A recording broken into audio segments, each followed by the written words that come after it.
Pois é, meu caro amigo que se acha um ser de luz e livre-arbítrio. Aproveite o embalo do silêncio abissal de Atlântida, aquele reino de fantasia que insistimos em buscar no fundo do mar em vez de encarar os monstros aqui dentro. E faça um favor a si mesmo. Olhe para dentro. Não, não é para meditar, nem para repetir mantras ou visualizar energias. É para encarar o bicho. O animalzinho preguiçoso, impulsivo e profundamente mimado que habita o labirinto úmido de carne, sangue e sinapses que você, com otimismo patético, chama de cérebro. Esse seu inquilino neural, veja bem, não foi projetado para a disciplina, a produtividade ou para cumprir prazos. Foi lapidado pela implacável pressão evolutiva para fazer uma coisa, e uma coisa apenas: sobreviver. E na savana ancestral, sobreviver significava algumas prioridades bem simples. Devorar qualquer coisa doce e gordurosa que aparecesse pelo caminho. Calorias são vida. Fugir de qualquer sombra que se movesse. Melhor prevenir que ser o almoço de um dente de sabre. Acima de tudo, economizar energia como se não houvesse amanhã. Por quê? Muitas vezes, não havia. Parabéns. Você não é uma alma iluminada presa em um corpo mortal. Você é o herdeiro direto de um macaco ansioso, um pouco mais depilado e com uma capacidade preocupante de postar selfies. Enquanto você se arrasta para fora da cama pressionando o botão soneca pela 5ª vez, achando que é falta de caráter, a primeira verdade científica inconveniente chega com o impacto de um tijolo. Seu suposto eu racional é, na melhor das hipóteses, um estagiário sobrecarregado. Conheça o córtex pré-frontal. Esta frágil região na testa é a sua sede da consciência, o planejador, o que traça metas, o que promete que amanhã será diferente. Soa imponente, não? Pois saiba que ele está em constante e desleal disputa com o sistema límbico, o chefe antigo, reacionário e emocional do seu sistema operacional. Este, sim, é o verdadeiro centro de poder. Ele não quer saber de planos para daqui a um ano. Ele quer prazer agora e evita dor agora, com a sofisticação tática de um ditador de República das Bananas. A disciplina, portanto, não passa do ato heroicamente cômico de fazer o estagiário, córtex pré-frontal, ganhar uma discussão de alto nível com o chefe, sistema límbico. E adivinha? O chefe tem o controle das emoções, dos instintos básicos e de uma conexão direta com a sua glândula adrenal. Ele pode, num piscar de olhos, sabotar seus planos com uma onda de ansiedade, um desejo incontrolável por açúcar ou a sensação avassaladora de que maratonar aquela série é, naquele exato momento, uma questão de vida ou morte. Então, pare imediatamente com essa ladainha de se achar um fraquejado espiritual. Você não é fraco. Você está apenas tentando convencer uma parte do seu próprio cérebro, programado ao longo de milênios para a conservação de energia e a gratificação instantânea, a fazer algo que vai contra sua programação fundamental.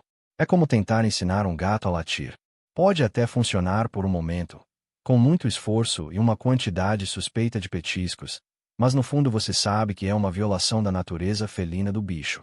O primeiro passo para domar essa fera interna, portanto, não é buscar uma força de vontade mística, essa mentira reconfortante que vendem em livro de capa brilhante e letras douradas.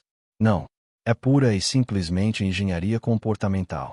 É rearrumar a jaula, modificar o ambiente e criar armadilhas tão astutas que o animal, em sua eterna preguiça e busca pelo caminho mais fácil, acabe fazendo exatamente o que você, o estagiário, quer que ele faça.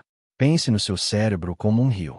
A disciplina de gritar contra a correnteza, a força de vontade, é cansativa e ineficiente. A sabedoria está em redirecionar o leito do rio, criando canais e afluentes que naturalmente levem a água para onde você deseja. Enquanto você se esgofa tentando ser forte, seu sistema límbico, sábio e antigo, ri da sua ingenuidade. Ele já viu milhões de seus eus anteriores caírem por terra. Ele conhece cada um dos seus botões. E é aqui que a coisa fica realmente interessante, e um pouco deprimente. A ciência moderna, da psicologia cognitiva à neurobiologia, começa a mapear com precisão cirúrgica as falhas no sistema. Ela nos mostra que confiamos cegamente em um instrumento, nossa própria mente, sem sequer ler o manual de instruções. Acreditamos que a voz na nossa cabeça é quem manda, quando, na realidade, ela é frequentemente apenas assessora de imprensa, justificando as decisões que já foram tomadas nos bastidores por processos neurais dos quais não temos a menor consciência. Tomemos como exemplo o fenômeno da fadiga de decisão. Seu córtex pré-frontal, o pobre estagiário, tem uma reserva limitada de energia para tomar decisões ao longo do dia. Cada escolha trivial. O que vou vestir? O que vou almoçar? Respondo esse e-mail agora ou depois. Consome um pouquinho desse combustível precioso. É por isso que, ao final de um dia de trabalho, você se encontra incapaz de escolher um filme, mas perfeitamente apto a passar 3 horas rolando passivamente por uma timeline infinita. A sua capacidade de fazer escolhas sábias e disciplinadas, vou para a academia, vou estudar, vou preparar uma refeição saudável, está esgotada. Foi gasta em trivialidades. O chefe límbico, então, assume controle total e manda você para o sofá, de onde não sairá até a hora de dormir, consumindo conteúdo de qualidade duvidosa e alimentos que seu avô neolítico nem reconheceria como comida. Diante desse cenário, a solução não é se culpar. Culpa é outro truque do sistema límbico para te paralisar. A solução é ser mais esperto. É aceitar que você é, em grande parte, uma criatura de hábitos, e que a tal da força de vontade é um recurso escasso e que deve ser poupado para emergências. A verdadeira maestria começa com a humildade de reconhecer suas próprias limitações biológicas. Portanto, antes de você sair por aí se flagelando por não conseguir implementar uma rotina de monge budista da noite para o dia, lembre-se, você está lidando com um animal selvagem e astuto, domesticado à força pela sociedade, mas que, no fundo, ainda anseia pela simplicidade da savana. Ele não é seu inimigo. Ele é você. A parte de você que quer viver. O truque não é aniquilá-lo, mas aprender a direcionar essa energia primitiva, essa vontade de viver, para ações que, no mundo moderno, realmente sirvam à sua sobrevivência e prosperidade a longo prazo. Pois é, meu caro amigo que se acha um ser de luz e livre-arbítrio. Aproveite o embalo do silêncio abissal de Atlântida, aquele reino de fantasia que insistimos em buscar no fundo do mar em vez de encarar os monstros aqui dentro. E faça um favor a si mesmo. Olhe para dentro. Não, não é para meditar, nem para repetir mantras ou visualizar energias. É para encarar o bicho. O animalzinho preguiçoso, impulsivo e profundamente mimado que habita o labirinto úmido de carne, sangue e sinapses que você, com otimismo patético, chama de cérebro. Esse seu inquilino neural, veja bem, não foi projetado para a disciplina, a produtividade ou para cumprir prazos. Foi lapidado pela implacável pressão evolutiva para fazer uma coisa, e uma coisa apenas: sobreviver. E na savana ancestral, sobreviver significava algumas prioridades bem simples. Devorar qualquer coisa doce e gordurosa que aparecesse pelo caminho. Calorias são vida. Fugir de qualquer sombra que se movesse. Melhor prevenir que ser o almoço de um dente de sabre. Acima de tudo, economizar energia como se não houvesse amanhã. Por quê? Muitas vezes, não havia. Parabéns. Você não é uma alma iluminada presa em um corpo mortal. Você é o herdeiro direto de um macaco ansioso, um pouco mais depilado e com uma capacidade preocupante de postar selfies. Enquanto você se arrasta para fora da cama pressionando o botão soneca pela 5ª vez, achando que é falta de caráter, a primeira verdade científica inconveniente chega com o impacto de um tijolo. Seu suposto eu racional é, na melhor das hipóteses, um estagiário sobrecarregado. Conheça o córtex pré-frontal. Esta frágil região na testa é a sua sede da consciência, o planejador, o que traça metas, o que promete que amanhã será diferente. Soa imponente, não? Pois saiba que ele está em constante e desleal disputa com o sistema límbico, o chefe antigo, reacionário e emocional do seu sistema operacional. Este, sim, é o verdadeiro centro de poder. Ele não quer saber de planos para daqui a um ano. Ele quer prazer agora e evita dor agora, com a sofisticação tática de um ditador de República das Bananas.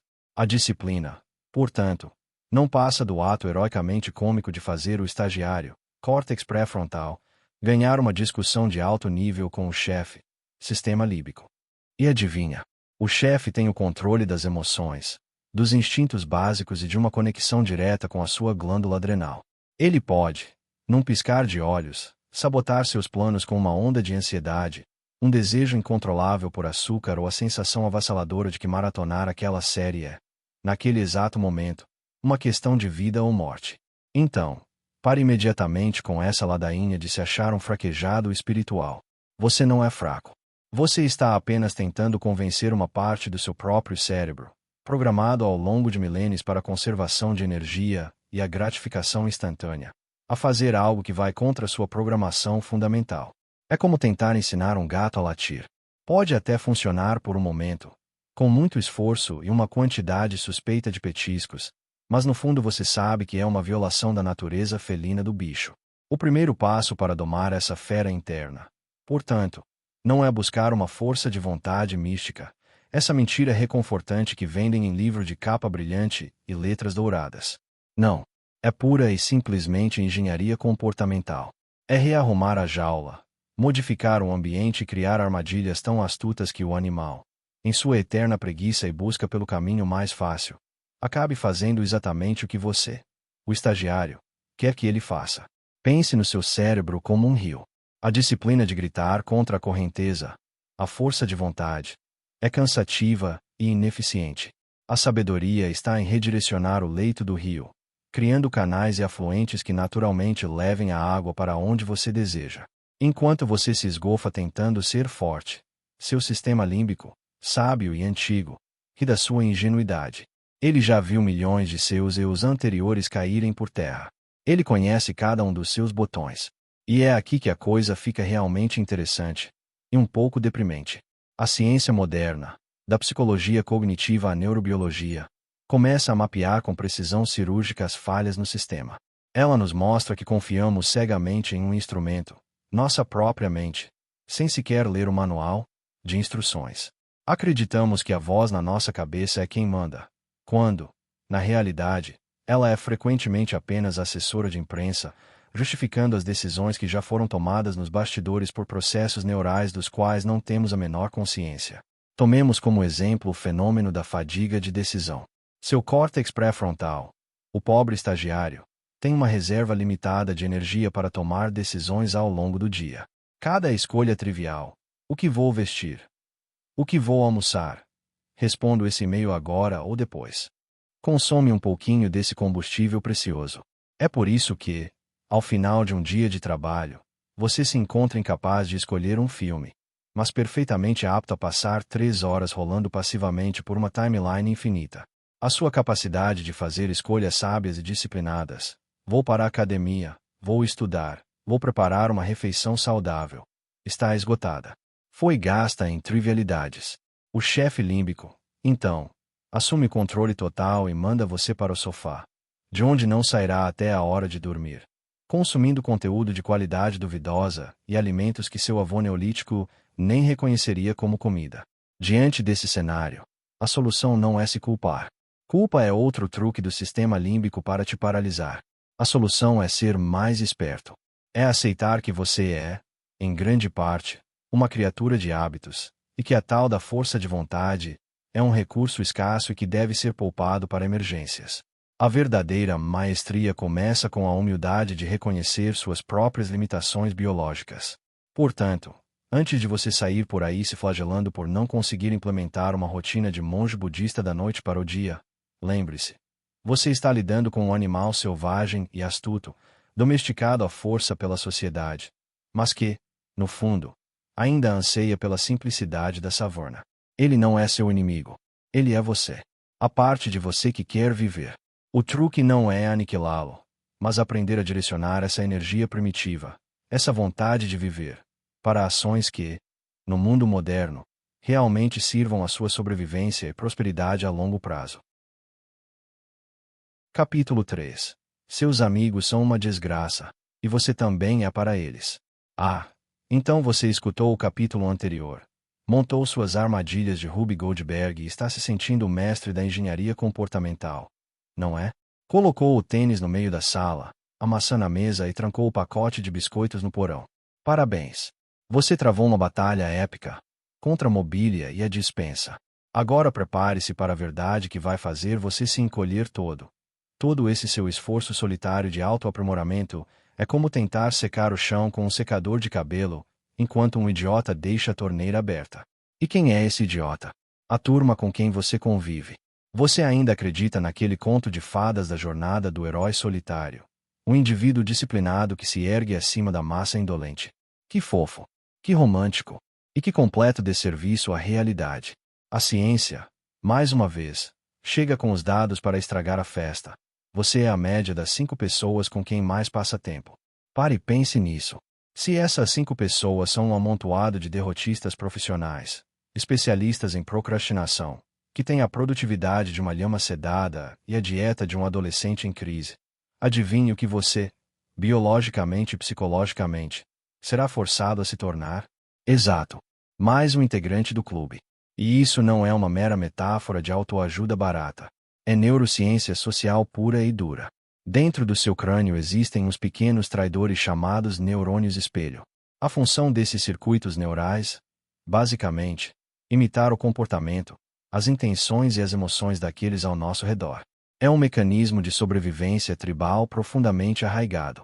Se a sua tribo age de determinada maneira, seu cérebro entende, num nível pré-consciente, que aquele é o comportamento seguro, aprovado e que garante a pertença ao grupo. Tentar ser disciplinado em um ambiente de indisciplina é, portanto, um ato de rebeldia neurológica. É como tentar nadar contra uma correnteza de concreto. Cada piada sobre a sua fase fitness, cada convite para só mais uma cervejinha quando você planejava acordar cedo, cada olhar de desdém quando você escolhe uma salada em vez de um hambúrguer, tudo isso é um microsinal social que o seu sistema límbico, aquele chefe tribal, registra como perigo. Perigo de exclusão. Perigo de ser diferente. E o cérebro, como sabemos, é programado para evitar o perigo a todo custo. A solução, então, é óbvia e socialmente desconfortável. Você precisa se tornar traidoramente seletivo. Não estamos falando de mandar um e-mail dramático para todos os seus amigos anunciando que você agora é uma pessoa superior e não pode mais se rebaixar à companhia deles. Isso seria patético e ineficaz. Estamos falando de uma reengenharia social silenciosa e pragmática. Diminua o contato. Reduza a frequência das balbúrdias. Não é sobre ser um arrogante, é sobre preservação cognitiva. Você está simplesmente protegendo os frágeis fios de determinação que está tentando tecer no seu córtex pré-frontal. Cada noite de farra não é só uma noite perdida. É um reforço neural para os comportamentos que você está tentando extinguir. Paralelamente, você deve fazer a coisa mais antissocial e calculista possível. Procure os chatos. Encontre a pessoa mais focada, metódica, vamos dizer a verdade, potencialmente entediante que você conhece e fique perto dela. Marque um café. Vá na academia, no mesmo horário. O tédio produtivo dela, a serenidade enfadonha com que ela executa suas tarefas, vai, por osmose social, começar a influenciar você. Os neurônios espelho vão parar de espelhar a bagunça e começar a espelhar a ordem. É um transplante de tribo. E prepare-se para a consequência mais irônica de todas. A sua nova disciplina incipiente se tornará um incômodo para a panelinha da procrastinação. Eles não vão gostar. Mesmo que inconscientemente, eles vão tentar, de forma sutis ou não tão sutis assim, puxar você de volta para a medianidade. Porque a sua mudança é um espelho que reflete a estagnação deles.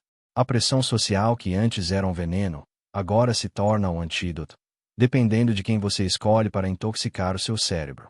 Lembre-se, disciplina é, em grande parte, um contágio. Você está se infectando com os hábitos daqueles que o cercam. A pergunta que você deve se fazer não é: tenho força de vontade suficiente?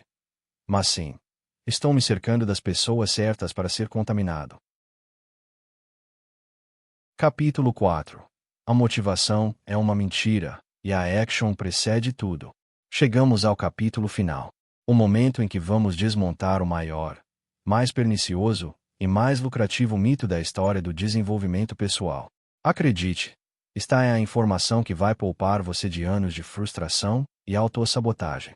Todos nós conhecemos a fórmula clássica, a que é vendida em capas brilhantes e discursos inspiradores. Passo 1. Sinta-se motivado. Passo 2. Então, haja. É uma narrativa linda, romântica e profundamente errada. Você fica esperando aquele raio de inspiração divina, aquele agora vai, cinematográfico, aquele estado de graça onde tudo flui. Enquanto isso, A vida real passa. A poeira se acumula na esteira ergométrica e o projeto importante continua na gaveta, esperando pelo momento perfeito que nunca chega. A neurociência é categórica e implacável ao nos apresentar a verdadeira equação, que é exatamente o oposto. A action gera o sentimento. A action precede tudo. O que isso significa na prática? Significa que a motivação não é a causa da ação, é sua consequência. É um subproduto químico. Um pequeno ato de disciplina, mesmo que forçado, relutante e feito com a cara fechada, desencadeia uma cascata de eventos no seu cérebro. Você realiza uma tarefa, por menor que seja, e o seu sistema de recompensa libera uma pequena dose de dopamina. Esta dopamina não é a recompensa pelo sucesso grandioso, é o combustível neural para a próxima ação. É o que cria o momentum. Ficar sentado, esperando passivamente se sentir motivado para começar, é como esperar que o carro ligue sozinho, sem que você coloque a chave na ignição e dê a partida. É uma ilusão preguiçosa. A fórmula mágica, a única que funciona no mundo real, é fazer, sentir, fazer mais. Não sente vontade de malhar? Tudo bem. Não espere a vontade chegar. Ela não vai. Em vez disso, vá até o seu tênis e amarre os cadarços. Só isso. O simples ato físico de se preparar, de realizar o primeiro movimento tangível, já altera o seu estado mental. Ele engana o sistema límbico, fazendo-o acreditar que a ação já está em andamento. Muitas vezes, depois de amarrar o tênis, ir até a academia já não parece mais uma montanha intransponível. Não sente vontade de começar aquele relatório. Perfeito. Aplique a regra dos 5 minutos. Comprometa-se a trabalhar nele por apenas 5 minutos. Apenas 5. Isso é um golpe baixo e sujo no seu cérebro preguiçoso, porque é um esforço pequeno demais para justificar uma rebelião interna. O que frequentemente acontece é que, uma vez quebrada a inércia inicial, você entra no fluxo. Os 5 minutos viram 20, que viram 1 hora. O momentum faz o resto. A disciplina, no final das contas, não é um estado de espírito elevado e iluminado. É uma série de truques fisiológicos e cognitivos que você aplica no animal relutante, que é você mesmo. É enganar, ritualizar, influenciar socialmente, acima de tudo, agir antes de pensar demais. A racionalização é o campo de batalha onde o sistema límbico é mais forte. A ação física é o seu território. O segredo, se é que existe um, é parar de escutar a narrativa da sua mente e começar a confiar na mecânica do seu corpo. O movimento gera emoção. A postura gera confiança. O ato gera a identidade. Você não se torna uma pessoa disciplinada para então agir com disciplina. Você age com disciplina, em pequenos gestos, consistentemente. Com o tempo, o seu cérebro se reorganiza e passa a se identificar como uma pessoa disciplinada. E é isso. Esses foram os 4 pilares para enganar o macaco preguiçoso que vive no seu crânio. Da engenharia ambiental à traição social seletiva, até a aceitação de que a motivação é uma farsa. Agora, se você me dá licença, toda essa conversa sobre ação preceder o sentimento me lembrou que eu mesmo estou adiando uma coisa. Eu falei, mas o verdadeiro trabalho começa depois que o vídeo acaba.